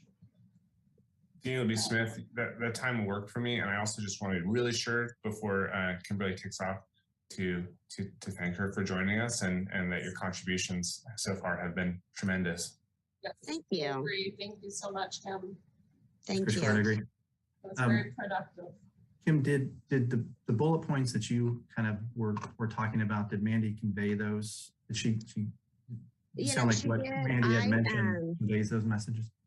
Yeah, I think if Mandy, if you would send those bullet points, I may have some edits to those just to make sure some of the thoughts that I have in my mind, I can assure to drop in there. And that when we meet on the 22nd, and I would encourage the other members of the board to do that, right, is to kind of look at those and see what you want to add in so she can formulate those into paragraphs. And that way, when we do meet again on the 22nd, it's truly 30 minutes. Right. I would agree with that. Casey, this is Chris Court. Casey, so we're very clear on this, the Open Meetings Act, that how that communication works between board members if we're passing a document back and forth. Yeah, that's not ideal. Well, I'm not saying Mandy, a document. I'm just saying the bullet points so that like ones that target us, if we want to just read it and make it sure, or is that not an option? Mandy Enfield here, Open Meetings Act. It's completely within our rights for Kim and I to collaborate on some bullet points. So we'll do that, Kim, and then we'll bring it to this group on the 22nd for their approval. We just can't necessarily share that as a group email amongst the entire advisory board. No, I understand. Between the two. Yeah. So what I'm hearing is basically that a subcommittee or two, less than a quorum, that two of you are going to do some subcommittee work to draft the language that then we'll put on the agenda for the discussion of the whole body on the 22nd. Okay. If you need to go, I'm going to keep talking here for a second, but Right. you're welcome we need to vote to hop off. This is Chris. Do we need to vote? Or I guess we have quorum with or without Kim. So Kim, if you have to hop off, go ahead. Yeah, as long as you guys have quorum without it. And I could always mute you. Not mute you, but mute me. But Yeah, we're fine either way. Yeah. We have all quorum. right. Thank you all. It was such a pleasure to meet everyone. I really appreciate it. Good seeing you. Good seeing you. The one agenda, one item for that, Mandy, that is Chris Court, that I think would be important for us to know. Casey's not going to be our liaison for this advisory board. Hopefully for her for a long period of time. She's already done that in her life. So maybe understanding who's going to be able to take that role so Casey can do her other responsibilities within her job in the city. And if one of the difficult parts for us is the transparency, maybe a recommendation that liaison be someone from that department, that the funding is now being used within. Mandy Enfield here, Chris. I agree with the sentiment, the intention of transparency and identifying the right staff person to do that. But I see an extreme conflict of interest with having the department that is taking these funds, being the one that is the liaison between us and the commission. I think there's some self-interest there that is defeats the purpose of the liaison. B. Smith, yeah, I agree that does seem like it could make things unnecessarily combative at times. I don't know. It seems like it could cause problems. I also want to just quickly express my disappointment that we can't have Casey with us every time, because you've been doing a great job. I really appreciate that. Thank you. This is Casey Toomey. I guess what I would say is that the city manager decides who the liaison to the board will be. So I guess I should look in the bylaws before I say that, but let's see. So this is Chris Gard. So we make a request as part of these bullet points of having a liaison Oh, guess nominated. what? I and get to do named. it. The assistant city manager or her designee shall serve as the staff liaison. So there you go. So I could stay with you all, or I could have a designee. But yes, I think I agree that I understand the perspective. I'm disappointed that it has to be combative because I don't see that as the role of the staff liaison or the board. I think that we're all on the same team. The board's supposed to be on the same team as the city commission. So we're all trying to carry out the strategic plan, and apologize if I've contributed to it being combative in the past. But yeah, if you all have thoughts about that, that's good. I'm happy to write those down as well. Daniel B. Smith, I'd like to just say that if you were able to stay on, that would be fantastic. And maybe the word combative wasn't, when I said that, maybe that's not the right word, but competitive or something in that vein. I think if these meetings ever get combative at all, it's us, mutually sort of attacking the process and trying to ensure that we don't end up prioritizing convenience or ease or any of those things over what we should be doing, which is annoying long form processes that end up giving the community the best outcomes. I appreciate that, Daniel. This is Casey Toomey. I think that there is an opportunity to find a role for this advisory board that it doesn't have to be a this or that. I thought that was some of the conversation we tried to have with you all at our last meeting was what could a role for the board look like? Where in the strategic plan does the board see itself? I think there's opportunity here to continue the conversation. To me, having a liaison who is more involved in the day-to-day work of the housing division would actually help you all. The questions that I can't answer, they would be able to answer. How those funds are being used, they would be able to answer all of the detailed questions that you all have about that. So if you're interested in my thoughts, that's what they would be. That and it may be, I'm happy to stay on for a while until, if it's whoever it is takes over, certainly to ease that transition. And I may still attend.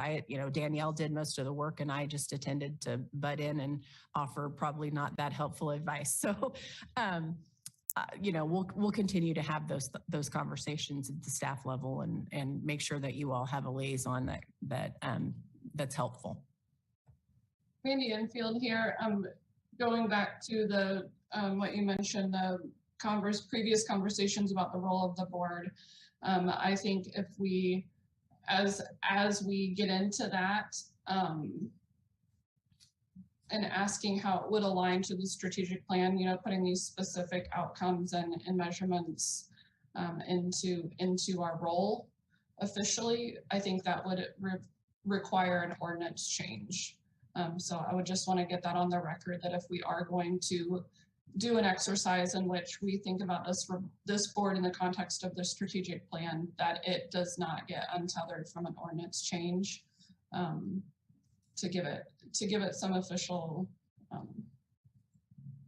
standing. And then I had a second thing and I lost it. So, and then the liaison piece. I agree that it would be nice to have somebody who could share information about the details and the specifics of this. But I would also like to add that, as city departments, as city funding goes, that should be a transparent and accessible. That should be transparent and accessible information. So if as advisory board members we wanted to pursue that information on our own, even without a liaison, we should be able to find that information. So until that transparency and trust is there, I don't think that we could trust to have the recipient of the funds be the advisor liaison to this board. It would be similar to having an agency running a granting process. This is Chris Gohart. So do we have, to be solution oriented, do we want, as an advisory board, want to have conversation of who the right liaison would be? So if we want to be part of this process, we have the person with us that is going to make that recommendation of who that liaison is. We don't have to answer that right now, but consideration, and maybe that's something that we come up with a special meeting of making a recommendation to Casey of who we feel like would be the best for us to be part of this process as a whole. Maybe in field here, I think that's a good step right now.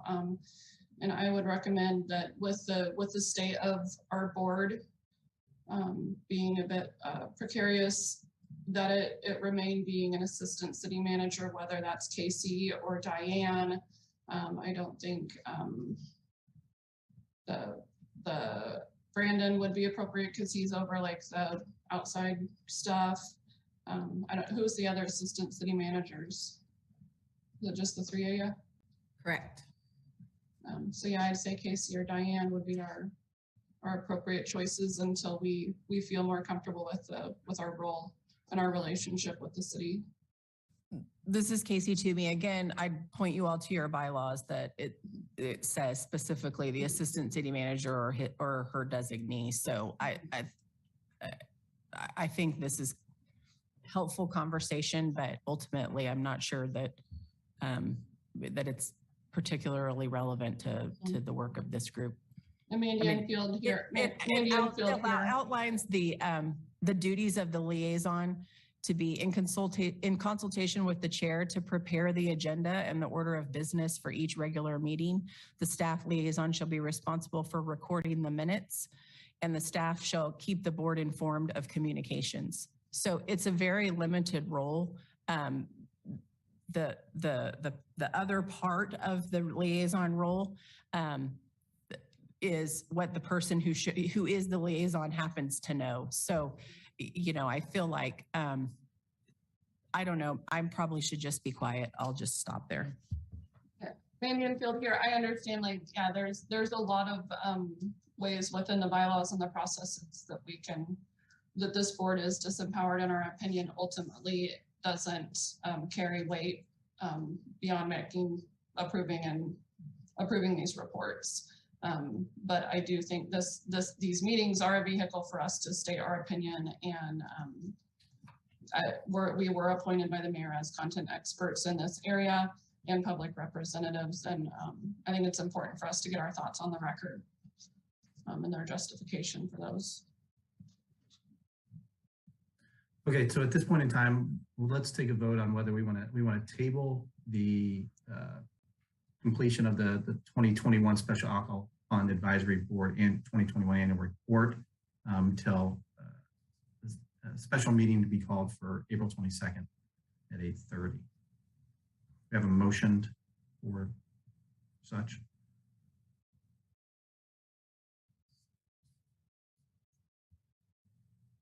So what was the wording there? That's why I've been talking much today. You got a cough. You can just say so. You can just say so moved. So is make a motion to table discussion for 2021 reports until the April 22nd meeting. Does that sound correct? You have a second? Did we get a second, Barry? T.L.B. Smith, I will second. All right. We have a motion to table the Special Alcohol Tax Advisory Board Annual Report to the next special meeting. Dan, how do you vote? Approved. Andy? Approved. Mandy Enfield approved. Tim? Is it with a nod of yes? And this is Chris Gohart. and approved. So we have a unanimous approval to table the completion of the 2021 annual report, Special Alcohol Funding Advisory Board annual report to be distributed to the City of Lawrence until the April 22nd special meeting that we have called. In the meantime, subcommittee, Mandy and Kim, will work towards putting together a letter or language that we want to include in this annual report for the future role of the Special Alcohol Funding Advisory Board going forward. Okay, last agenda item. So we have a quick update on authorizing ordinance change. I don't think there should be any action item for this. This is for context, maybe Dan, Tim was here. So we did some language update in ordinance, I think it was 9726, right? No, it was ordinance 33. It was both. What's that? Both? It was both. So we had, it wasn't in reference to the usage of the funds. I think it was as it relates to some of the language that was used about how the funds can be used and what qualifications for people who serve on this board to be. And I know we did that last summer, I believe, maybe May or August, and presented those recommendations to the City Commission. And those have been taken up yet at the City Commission level. But I'll defer to Casey on this update as a whole. This is Casey Toomey. Yeah, so it was actually March that you all had these conversations, and as Chris alluded to, there was recommended changes to Ordinance 9726 that were related to the membership of the board. So it was trying to incorporate language about folks with lived experience into the membership language and diverse perspectives. So that was that change. And then there was also discussion of changing the charter ordinance. And that language was to strike out the portion that talked about using it for law enforcement, and also some, I think, just some kind of modernization of terminology to be a little bit maybe more human-centered when we talk about substance abuse and those challenges. So those recommendations were a part of the minutes that were forwarded on to the City Commission back in June, excuse me, June 1st last summer. So the way that those things work is they're part of those minutes, and the City Commissioners receive those minutes and can pull those items if they wish to move forward with them. City Commissioners can also later on in their agendas, they have an opportunity to kind of bring up any of new business during a commission item discussion. So to this point, that has not happened. So if additional direction from the commission is desired, you all can certainly have those conversations with the commissioners. You can come on a Tuesday night to a City Commission meeting and say, you know, we put these recommendations forward and are interested in the board taking action. So that's kind of the update, but just wanted to go back. Danielle had gone back and looked at the date to make sure that those recommendations had actually gone along with the minutes back last summer. So wanted to close the loop on that for you all. This is Chris Covart. Oh, go ahead, Mandy. Mandy Enfield here. When we did those recommendations in March, or the language changes in March, I felt, you know, really good about them, but it was not in the context of what's going on right now. And I'm not sure where, you know, what happened between then and now. But I feel like it's sort of irrelevant if we are talking about potentially making ordinance changes in the next, you know, in April. Or the potential of an ordinance change in the context of our role. I would like to sort of withdraw those changes because I don't want to send changes to the commission right now for approval and then turn around in 2 months and send ordinance changes to the commission for approval again. I think it would hurt our position, and it would have optics of us not having our act together. So I'd like to just table it since we're even considering, you know, in any capacity making ordinance changes in the future. This is Chris Court. A year later. I was going to say something similar. Like if we're talking about potentially changing Ordinance 9726 to be more clear, to close that loophole, as Dan had mentioned about the use of department funds, that I would prefer that if we want to get clarity on that particular item, that we don't go through with the recommended ordinance changes that we previously had done. Casey, do we need to have like a vote to withdraw those recommendations from city consideration to allow us to make further recommendations, updated recommendations in lieu of the changes in the strategic plan for the city? This is Casey. I think a motion is necessary. I'm trying to think if it's withdrawal or, I mean, I think the board, if you're going to look at the ordinance, you would want to go ahead with those changes in addition to the conversation that you're talking about with the loophole. I think. So my concern would be withdrawing it.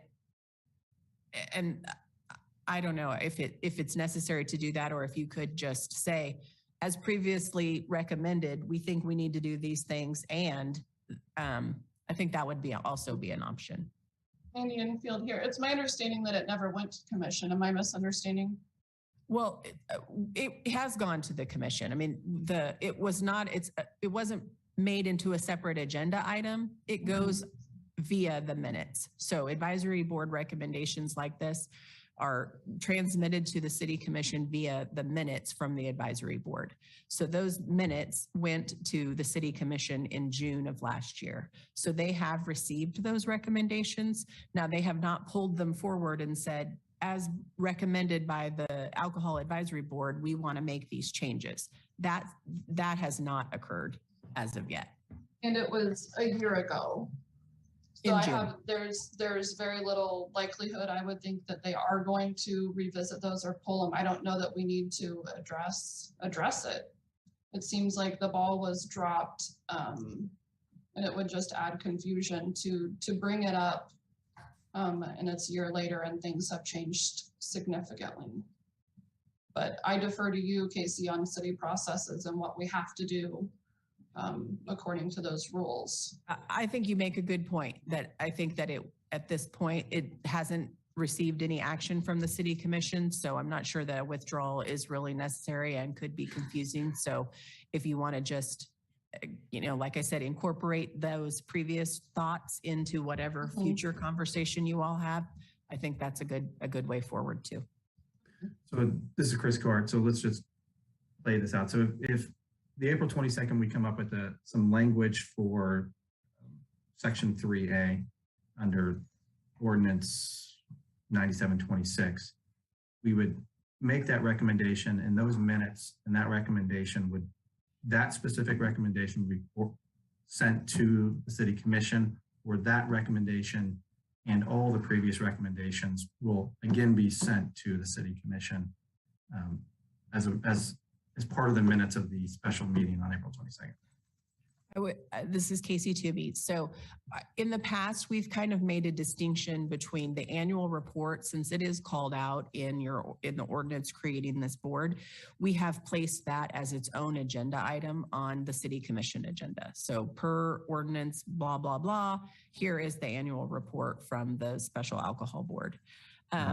So if you include language in that annual report that talks about recommended changes to the ordinance, it will go as its own standalone, annual report agenda item. It'll probably be a consent agenda item.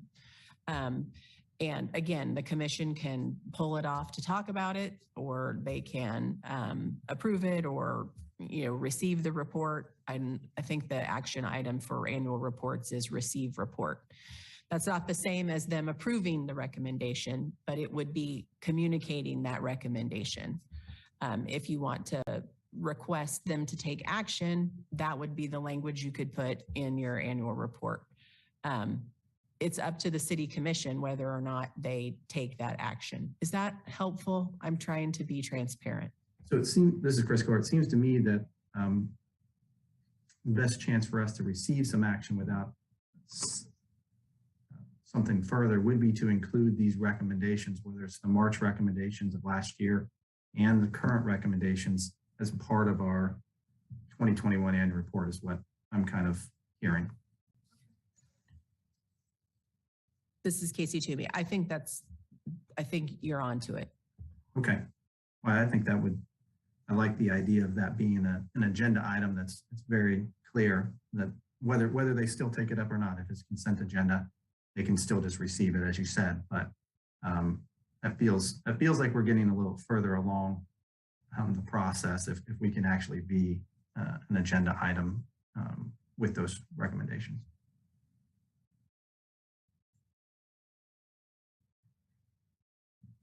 I agree. Okay. I don't think any action or vote needs to be taken on item number 5 at this point, unless Casey, you feel like there's some action that we need? Nope, no action. Okay, so we'll move on to new business. If there's any new business for the Special Alcohol Advisory Board at all. Andy Enfield here. I just have a quick question. I know we had 2 new members appointed, Kim and I can't remember the other member's name. Have they been oriented and brought on board, both of them? This is Casey Toomey. I did have an onboarding meeting with Kim earlier this week, but I have not had any communications with the other new member. I did not know that someone else had been appointed until today. Okay. I think Mayor Shipley appointed the other application. We had 2 applications and both were appointed.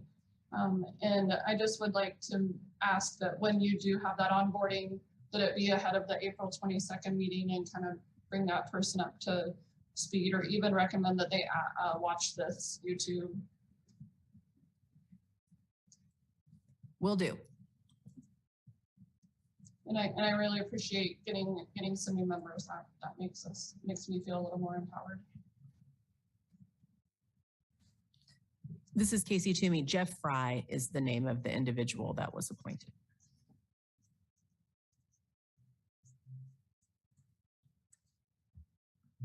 Is there any other new business that any members have to bring to the board? If not, we'll move on to public comment. If we have any public comment, anybody present with you, Casey, or we have any? This is Casey. There is nobody here in the commission room, and I don't believe there is anybody on this call. I don't see anyone on the call. Okay. All right, so we'll move on from public comment and move on to the last item, which is the calendar for the 2022 meetings. Does anybody have any issues with the 2022 calendar as presented by city staff? Cindy Enfield here. Sorry, I got turned around. I thought we did that last time. Maybe we don't have to approve it. Maybe it's just making sure that these dates still work. Oh, this is calendar if approved. I thought we approved it last time and had a conversation about, acknowledging the importance of the budget process, because that's sort of how we got in the situation we're in, not following it. It's a lot of work, and it's something we should be doing, as advisory board members, watching that July meeting at the least. And Casey referenced a conversation that started in maybe even in May.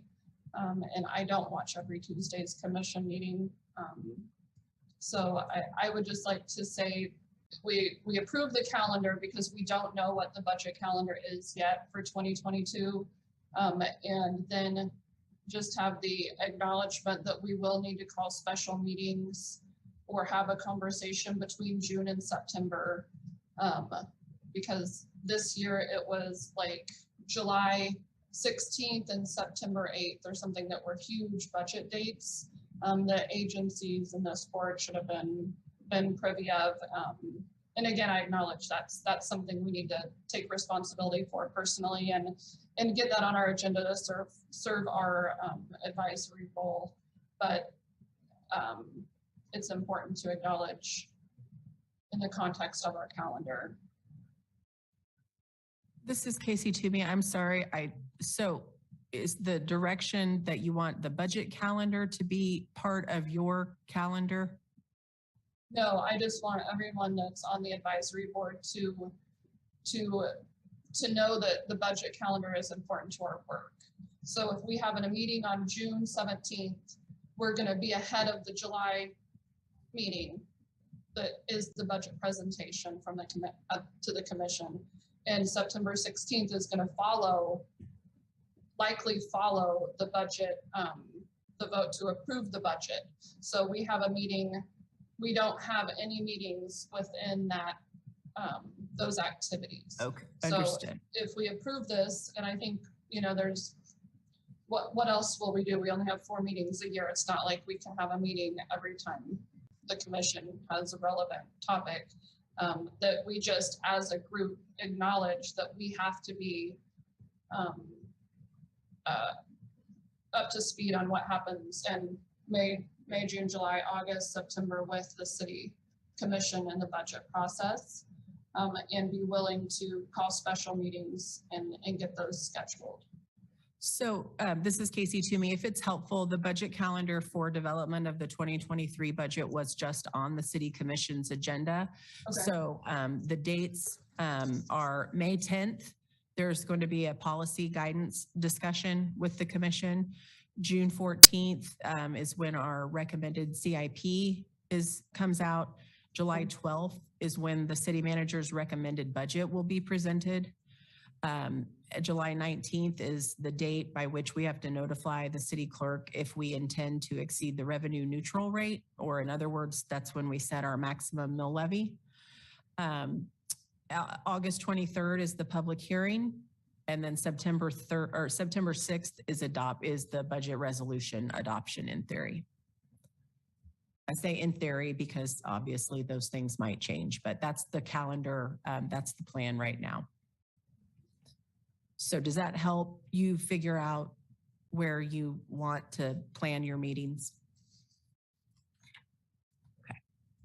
Okay. This is Chris Gore. I think I agree with Mandy. I think it's still somewhat unclear what our role is. We may not have funding again for 2023, but us making ourselves knowledgeable of those facts, between June and September is very important. So we're not kind of hitting September meeting thinking, what is our role going forward? What's the funding looking like?